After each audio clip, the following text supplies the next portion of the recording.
Have I told y'all the story about how my friend Melissa was pronounced dead at the scene of her crime? Buckle up, because this is a wild story. Okay, so y'all know Melissa. She is a girl who I met in prison. She was there for felony DUI. So she had a few too many drinks and she drove home from a bar. She remembers taking the curve and then she remembers nothing else. She woke up in the hospital with 6 felony DUIs. Her mom and dad were standing over her just sobbing, and she was like, what in the world is going on? They told her what had happened, and she immediately broke into tears, and I swear she's never been the same since. So her car crashed into a bar, and there were people like standing outside waiting to get into the bar, and apparently her car hit that line of people.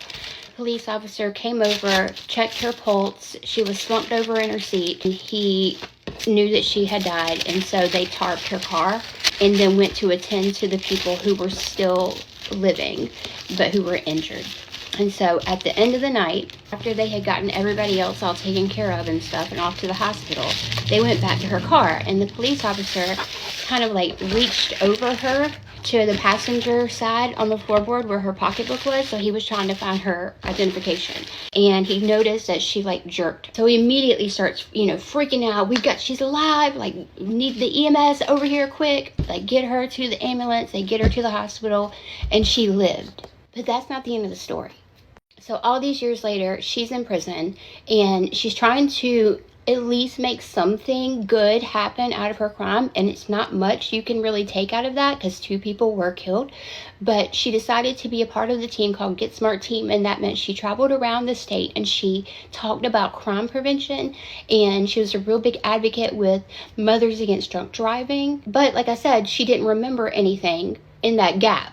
One day at count time, the count is lasting forever, and she notices this girl across the hall from her because it's like a standing count, and they start whispering back and forth. Finally, the girl across the hall looks at her and says, "Oh my God, you're Melissa." She then proceeds to tell her that she was one of the bartenders at the bar that night, but she was in school studying to be a nurse. And how about she immediately went into nurse mode that night? She told her everything that happened, she filled in those blank spots so that Melissa could tell her story more effectively when she spoke to all the people in the schools. That girl helped save people that day, and then she helped Melissa tell her story better. She was only there for 3 weeks. It's like she was an angel.